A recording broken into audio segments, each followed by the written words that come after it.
Hi guys, welcome to Simple Programming. In this video, let us see how to deploy a Spring Boot application with a DynamoDB endpoint into a EC2 instance. First, let us create a EC2 instance. Go to your AWS console, click on EC2.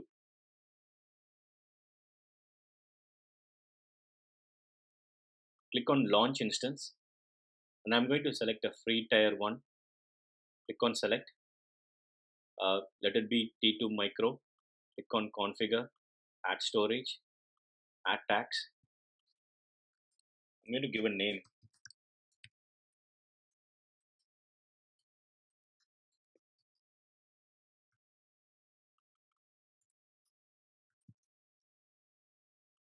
Click on Configure Security Group and select an existing security group, which is your default VPC security group. Click on Review Launch. If you don't have a key, create a new key pair. If you already have an existing key, select that key and acknowledge the terms and conditions. Click on Launch Instances.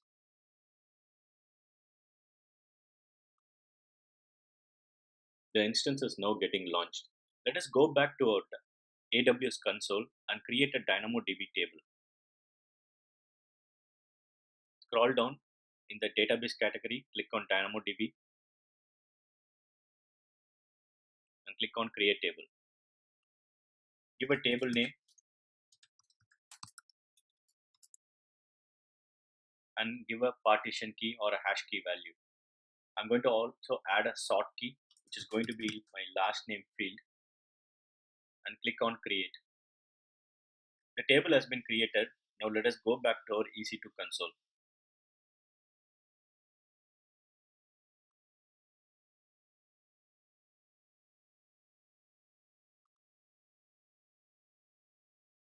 The instance is getting initialized.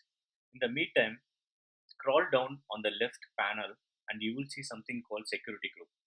Security Group is nothing but it acts as a firewall for your application. We have added the default security group, but let's create a new security group and add our own rules in it. I'm going to name the security group as EC2 DynamoDB security group, and I'm going to create an inbound rule for SSH to remotely connect to my EC2 instance. The source can be anywhere or my IP. If you give anywhere, this EC2 instance will be accessible by anyone who has the private key. I'm going to select anywhere for now, and then let's add another rule. I'm going to do a HTTPS, and then click on Create. The security group has been created. Now let's associate the security group to our EC2 instance. Go back to your EC2 dashboard.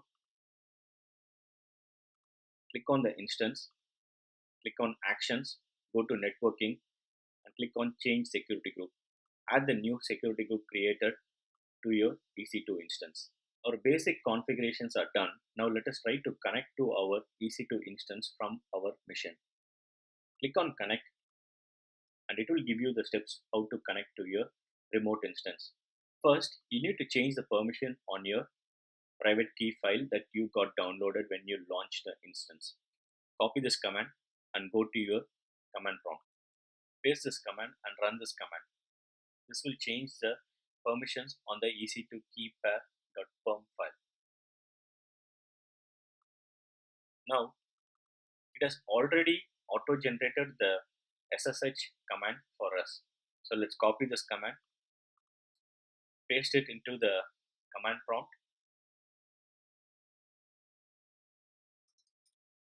and you should be able to successfully log in to your EC2 instance. I have already created a Spring Boot DynamoDB application, and if you are looking for this example, please take a look at one of my videos where I have explained how to use a DynamoDB with Spring Boot application. I'm going to use the same example here for this deployment example. So once your application is ready, try to build this application and go to your target folder. You will have the jar generated here. This is the jar that we are going to export to the EC2 instance. You can export this jar by different methods. One is using WinSAP, connect to your EC2 instance, and you can move the file to your EC2 instance. The second way is to use the scp command to export your file to the EC2 instance. The third way is to move this jar file to S3 and then downloading the jar into your EC2 instance from S3. The fourth way is to use continuous integration through Jenkins to deploy a build to EC2 instance. So I'm going to use scp command to push this file to my EC2 instance. Before you run the scp command, make sure that you are in the folder where your jar is present. It would make life very easy. So the command is scp-i. You need to give your EC2 private key file and then a jar. Now you should give the EC2 details. These details can be obtained here. Copy this and paste it here. Give a colon and mention the path where you want this file to be exported to and click on enter. The file is now getting exported to the EC2 instance. The file has been successfully uploaded to the EC2 instance. Now let us take a look at our EC2 instance. The file has been successfully uploaded to our EC2 instance. Before we run this file, we need to make sure that all our updates are up to date. So let us quickly run the sudo yum update and y. The update is successfully done. Let us quickly take a look at our Java version. We don't have Java installed. Now let us go ahead and install Java.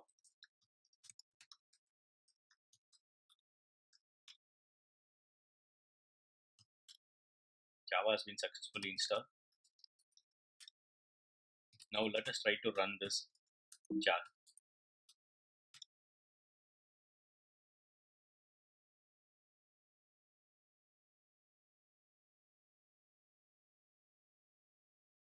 Alright, our Tomcat has started on port 9001. Let us go back to our console. I just want to mention one thing.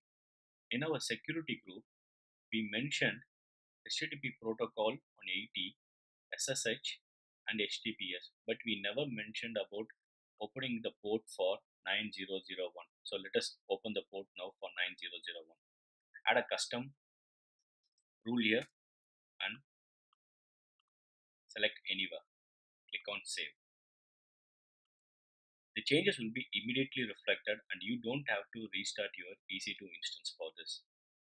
Let us quickly get the public DNS here. Go to a new browser and click on enter. We have got the white label error page. That means our application is now up and running. Now let us go to Postman and let us try to insert a record and let us try to fetch a record in order to confirm that our EC2 instance application is communicating with DynamoDB properly. Let us try to now insert a record into our DynamoDB database. So I have the public DNS URI of my EC2 instance and the request mapping along with the request body. Let me click on send. Successfully inserted into DynamoDB table. So let's quickly take a look at our DynamoDB now.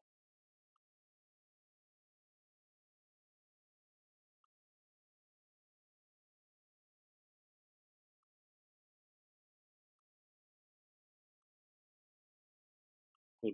Looks like our request got successfully inserted. Now let's do a get on our API.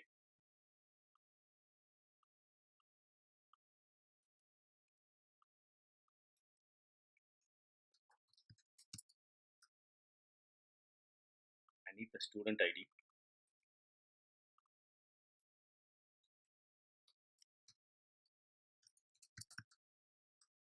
and the last name.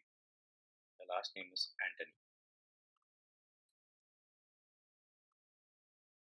Cool. We have got the response back with the details that we inserted in the previous post request. So it looks like our application that is deployed in the EC2 instance is now communicating with the DynamoDB without any issues. So how does this communication between the EC2 instance and DynamoDB happen? By default, communications to and from DynamoDB uses the HTTPS protocol. That is, requests from the EC2 instance will go into the public internet and then will access the DynamoDB endpoint over the HTTP. Well, many customers will have privacy and security concerns about sending and receiving data across the public internet. This is where a VPC endpoint for DynamoDB comes into picture. A VPC endpoint for DynamoDB enables Amazon EC2 instances in your VPC to use their private IP address to access DynamoDB with no exposure to the public internet. The traffic between your VPC and the AWS service does not leave the Amazon network. Pretty cool, right? Let us take a look at how to configure this in our next video. Thanks for watching and please subscribe for more such videos.